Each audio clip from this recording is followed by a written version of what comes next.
Good morning. If you would go to Exodus chapter 2, will be our text this morning. You're never really prepared to be a parent until you are one. And most of what you learn about being a parent, you learn on the job.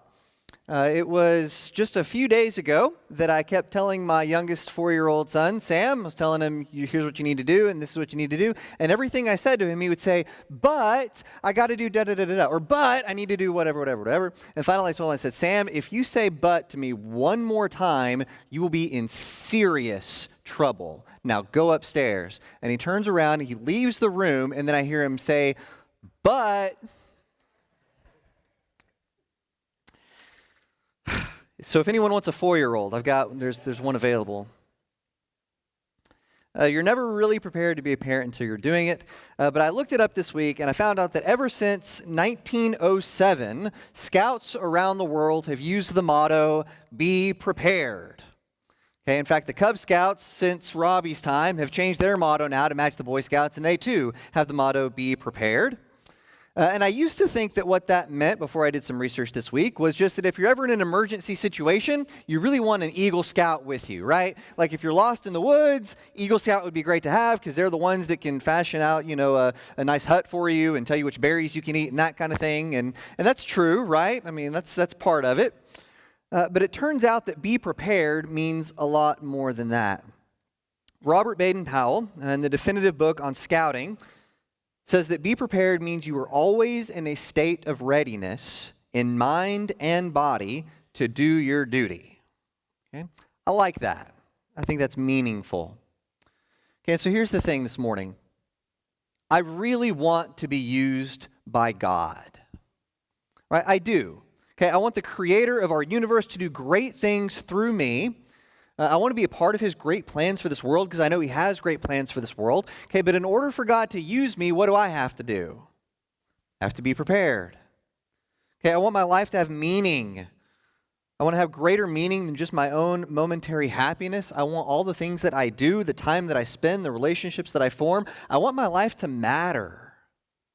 Okay, because I know that God is going to do great things in the world. And he'll do them whether or not he does them through me or through somebody else. But I want him to do great things with me involved in it as well. And in order to do that, I have to be prepared. All right, when Moses is 40 years old, as we get to him now in Exodus chapter 2, he tries to go out and exercise leadership for the sake of the Israelites, and he fails miserably. And I would contend to you this morning that part of the reason he fails is because he wasn't prepared. Okay, it will take him another 40 years. He will be 80 years old when God finally sets a bush on fire and goes and says, Moses, I want you to go lead my people out. Okay, and it takes him 40 more years on top of this to be prepared to go and lead the children of Israel. Now, here's where I am this morning. I don't want to spend the first 2/3 of my life like Moses did. Okay, I want to be prepared. I want to be prepared for what God will do. I want to do whatever I can right now to be more like the man that God wants me to be so that I can serve him fully right now. All right, so let's look at our text this morning. It says Moses' early failure, starting in chapter 2 and verse 11. It says, one day after Moses had grown up, he went out to where his own people were and watched them at their hard labor. He saw an Egyptian beating a Hebrew, one of his own people. Looking this way and that and seeing no one, he killed the Egyptian and hid him in the sand. The next day he went out and saw 2 Hebrews fighting. He asked the one in the wrong, "Why are you hitting your fellow Hebrew?" The man said, "Who made you ruler and judge over us? Are you thinking of killing me as you killed the Egyptian?" Then Moses was afraid and thought, "What I did must have become known." When Pharaoh heard of this, he tried to kill Moses, but Moses fled from Pharaoh and went to live in Midian, where he sat down by a well. Now a priest of Midian had 7 daughters, and they came to draw water and fill the troughs to water their father's flock. Some shepherds came along and drove them away, but Moses got up and came to their rescue and watered their flocks. When the girls returned to Reuel their father, he asked them, "Why have you returned so early today?" They answered, "An Egyptian rescued us from the shepherds. He even drew water for us and watered the flock." "And where is he?" Reuel asked his daughters. "Why did you leave him? Invite him to have something to eat." Moses agreed to stay with the man who gave his daughter Zipporah to Moses in marriage. Zipporah gave birth to a son, and Moses named him Gershom, saying, I have become a foreigner in a foreign land. During that long period, the king of Egypt died. The Israelites groaned in their slavery and cried out, and their cry for help because of their slavery went up to God. God heard their groaning, and he remembered his covenant with Abraham, with Isaac, and with Jacob. So God looked on the Israelites and was concerned about them. All right, a whole lot happens in just this half chapter of text. I think about the life of Moses again. We're covering about 40 years here from where we were last week to this week. Moses goes from being a prince of Egypt to being an exile who gets married, has kids of his own, starts his own family. This is quite a pivotal moment in our story. And two pieces of this that I want to highlight before we get to some application points. First off, I think it's incredibly ironic that in verse 14, the Israelite asks him, says, who made you ruler and judge over us? Okay, it sounds like when my kids are playing with each other and they yell at each other, well, you're not the boss, right? Okay, and it's ironic because we're about to turn the page, and in chapter 3, God will make Moses the ruler and judge over these people. Okay? The guy doesn't realize it yet, but he is talking to the ruler and judge. It takes, again, 40 years for this to happen, but Moses will do this role. All right, the second thing I think is fascinating is the way that the Israelites got to Egypt. Okay, if you remember way back in Genesis, starting in about chapter 37, you remember the story of Joseph and all of his brothers? Okay, and all the brothers were jealous of Joseph, and so they sold him off into slavery, and they sold him off to a bunch of Midianites who happened to be coming by when they needed to sell the brother into slavery. All right, so it's through the Midianites that we get to Egypt. Okay, how do we get out of Egypt? Well, Moses goes and sits down by a well and runs into a group of Midianites. Okay, our story has come full circle. The only way to account for all of these details is if we remember this really isn't Moses' story. Okay, this is a story of what God is doing. Okay, it's God's story. Fair enough? All right. All right, but this is the first time we know of Moses trying to exercise leadership for the sake of his people. It goes so poorly that he will spend an entire generation away from Egypt, settle down somewhere else. He's done trying this because his first efforts failed so miserably. Okay, so what went wrong, and how do we learn from Moses' failure? Okay, how do we keep from getting things wrong the same way that Moses did? Okay, and here's my big question this morning is, why do we so often get it wrong? Okay, if you're taking notes this morning, I've got 5 quick points. All right, number 1, we often get it wrong because we're hasty. Okay. We are rash. We act without thinking. Okay, you think about Moses in the story, he is incredibly rash. Right? I like to think if Moses had taken the time to think through what he was doing, if he had sat down and thought, do I really want to murder an Egyptian, he would have come to a different conclusion. Okay, but I think the reason that Moses does what he's doing is because he's not really thinking through his actions. He's just reacting in the moment. Okay, aren't you glad none of us ever act without thinking, right? All right, this is one of the stories that I have to apologize before I even tell it. I reluctantly got my wife to agree to tell this story. Just remember, I am joking in the story. I didn't take this seriously, okay? And I've learned from my mistakes, right, which is good. All right, Rachel came home a couple of weeks ago. She'd been to Costco, and she comes to me and she says, David, I was in Costco and I saw a vacuum cleaner, and I thought we should probably get a new vacuum cleaner. What do you think? Okay. Rookie mistake. I said to her without thinking, okay, I said, I didn't know you knew how to use the old vacuum cleaner. I'm in the future too, okay? I understand. I know.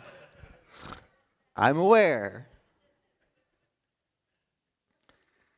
I thought it would be funny, which it was. It was kind of, okay. Maybe it's not funny at all. That's fine. Okay, I contend most of the time when I get in trouble, okay, whether it's with my wife or at work or whatever I'm doing, right? Most of the time when I get in trouble in my life, most of the time I get it wrong, it's because I'm acting without thinking, okay? Most of us, our mouths work faster than our brains, right? Most of us get in trouble because we act without thinking. Tell me if you think I'm wrong about this, but I feel like most of the time we know what's right to do in most situations, okay, but we get it wrong because we don't take the time to stop and think about what we're doing. Okay, so often we're shooting from the hip, we act in ways that cause us and people around us grief. I think one of the reasons that God tells us how important it is to have regular moments in life where we come and be silent before Him is because we need those periods in our day where we slow down, where we take stock, where we come and just be quiet before God, because it sets us up for a different rhythm, right? If our whole life is just spent going and going and going, then we keep acting without thinking. If we have a dedicated time, a disciplined time when we will sit in silence, I think not only would we make better decisions, I think we would have a lot more peace. Is that fair? All right. Often we get it wrong because we're hasty. Number 2, I think often we get it wrong because we have the right heart and the wrong brain. All right, and again, we're not given all of the details that I might like in this story, but I have to think that Moses' actions here are coming from a right place. Right? He wants to help his own Hebrew people. He wants to help the children of Israel to get what's right. He knows that they're being oppressed. He knows that they're in slavery. He knows that this is not right. What could be more right and righteous and more for the cause of social justice than helping a slave who's being beaten by an overbearing taskmaster? Okay, Moses wants to do the right thing. I think he has a very noble cause. And yet Moses, I think, learns a hard lesson that just because you have the right intentions, it doesn't guarantee that your actions will take the right course. Now, I watched a documentary a few months back about global poverty. It was called Poverty Incorporated. And one of the things that I really liked in this documentary, they had a speech by President Clinton from several years after he was out of office. Okay, and love him or hate him, I thought this was a good moment for President Clinton. Okay, because he's talking before, I think it was a group of the UN, talking about global aid, especially as we give aid to the third world. Okay, and part of what President Clinton was talking about is how several years earlier, there had been some natural disasters that happened in the country of Haiti, and he, as president at the time, wanted to help, and so he ordered that we start sending a bunch of rice to Haiti to feed all the people in Haiti who were hungry. Okay, what happened, though, is after the initial crisis was over, we kept sending rice to Haiti, and we ended up putting all of the grain farmers in all of Haiti out of business. Okay? And before we started our aid program of sending rice to Haiti, Haitians would eat rice about once a week. Today, Haitians eat rice on average twice a day. Okay? And they grow no grain on the island anymore. All right? And the president was saying, we went in with the right heart. Okay, we wanted to help people. We really had good intentions. We really wanted to do something that was right and that was good, but we need to rethink how we're doing aid to the third world, because in the short term, we end up helping a lot of people, but sometimes in the long run, we will do more harm than good. Why? Because just having the right heart isn't enough. Now, I can't go into all of the ways that this point applies to us because there are too many, but I'm assuming we're smart enough to put those pieces together on that one, right? What does this look like in our own lives? I think we've all seen examples of how we were trying to do a good thing and we messed it up because we had the right heart, but we didn't really think it through. Okay, for instance, if you give an alcoholic who's about to hit rock bottom a little bit of money, what does it do for you? Well, it makes you feel good, right? I feel like I helped this person, okay? I gave him something, I helped him out a little bit, okay? But if we realize that what we just did was prolong them hitting rock bottom for another week or however long it is, have we really done good for that person, or have we just prolonged their suffering? We had the right heart. What happened? We didn't help. You can have the right heart, but not the right brain, and sometimes that's how we get it wrong. All right, number 3. Next way that we often get it wrong is that we can't see the bigger picture of what God is doing. You know, Moses never could have foreseen what would come next, right? Moses is trying to help his Israelites out here. It doesn't work, so he leaves the country. He's gone for 40 years. He's an old man. He settles down. He has his flocks. He has everything set up for his life. He never could have envisioned that God would call him back to Egypt, that he'd have 40 more years to lead the people out, that all the 10 plagues would happen, the crossing of the Red Sea, all the rest of this amazing story. Moses never could have seen that happen. So he takes justice into his own hands and commits murder. You know, a few months back, I was watching the Lord's team, Oklahoma, play football. It's still, I know, I'm still not over the Georgia thing, but that's okay. That's a different sermon for another time. Okay, but I was watching Oklahoma play football, and I watched the good guys run a couple plays in a row that didn't work. All right, and so I start telling the coaches through my TV screen, because that's really effective, how they should call plays differently. Okay? Then I noticed our guys lined up in the exact same formation again, and I thought, okay, here we go. And the defense lined up in the exact same formation, but guess what happened the next time? They ran a different play out of the same formation that worked really well, and I realized what they were doing earlier was setting up that play somewhere down the line. Okay, it turned out the guys actually calling the play, those coaches that make millions of dollars, really did know more than I did about how to call plays for a college football game. As hard as that is to believe. Okay, I couldn't see the big picture, but there's a picture bigger than the one I could see. You see where I'm going with this? Often in our lives, I think we mess it up because we are approaching immediate problems with short-term thinking, and God sees a lot longer game. You know, I see my immediate pain, and I can't see how God's going to bring good out of it. Right? I see struggles, but I don't see how those struggles will form us into being better people. You know, God gives us enough light for the step we're on, right? There's a lot of poems that say that, right? There's just enough light for the step that I'm on. Okay, and the big argument that God and I keep having is that I want light for the next several steps, and he keeps telling me, no, you don't get light for the next several steps. You get light just for the step that you're on. Okay, and I keep telling him, but Lord, I could do a whole lot better if I could see several steps. And he says, no, you just need enough light for the step you're on. Okay, but I can live with that because I have the confidence that God really can see what's coming, right? God really can see the whole journey. God really does know what's happening. God can see the whole picture, even though all I ever see is just a little part of it. So maybe, and this sounds radical, I know, but maybe I need to learn how to walk more by faith than by sight. All right, number 4. Another reason we get it wrong is because we meet with early failure and give up. And we'll talk about this a little more next week when we get into the actual call of Moses at the burning bush. Okay, but again, after this episode with Moses in Egypt, he's done. Okay, I tried. I did what I thought I could do. It didn't work out, Lord. Now I'm gone. Now I'm going to live my own life. I'm going to raise my kids out here. I'm going to be a Midianite, and it's going to be great. Don't bother me anymore. Okay, he meets with early failure, and he gives up. It will take God forcing him back to Egypt for him to go back. You know, my children often tell me, I can't do it, right? I'll tell them, put on your shoes, and they try to put on one shoe and say, I'm done. I can't do it, Dad. I give up. Okay? Now, by the time they're 15 or 16, I'm not putting their shoes on them anymore, right? Why? Because it would be really silly for me to say to my children, okay, you tried once, it didn't work, now you get to give up. That's fine. No, we make them persist. We make them keep trying because eventually they will get it right. You know, when Michael Jordan first started playing basketball, he wasn't very good at it.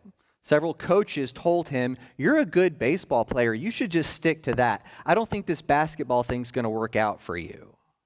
Okay? What happened? He persisted. He stuck with it. He didn't let his early failures overcome. Okay? And he went on to have great success. All right, this may not be the best example, but I'm pretty glad I didn't quit preaching after my first sermon. Okay? It wasn't good. It was really short. I preached my heart out for all of about 12 minutes, all right? And if a whole bunch of people who loved me hadn't come up and really encouraged me, I never would have done it again. All right, and you can argue about whether or not my content got any better, but I promise you my nerves got a lot better. Okay, what about you? Are we persistent enough to keep trying even when we fail? When we talk to people about God, do we give up after one initial rebuff, or do we keep trying? Okay, when our prayer life feels stale, do we keep trying? Are we learning from our failures, or do we let them sideline us? Are we willing to learn from early failures? All right, number 5, and finally, final reason that we often get it wrong, that is that our pride wants us to play a bigger role. And I think the root of most of our problems always comes back to pride. Again, I don't know all the details of the story. This may be a little bit of a stretch. But I think Moses wanted to achieve greater justice through the strength of his own hand rather than through the strength of God. He wasn't going to let God solve the problem. He was going to solve the problem. It would take a while for him to learn that lesson.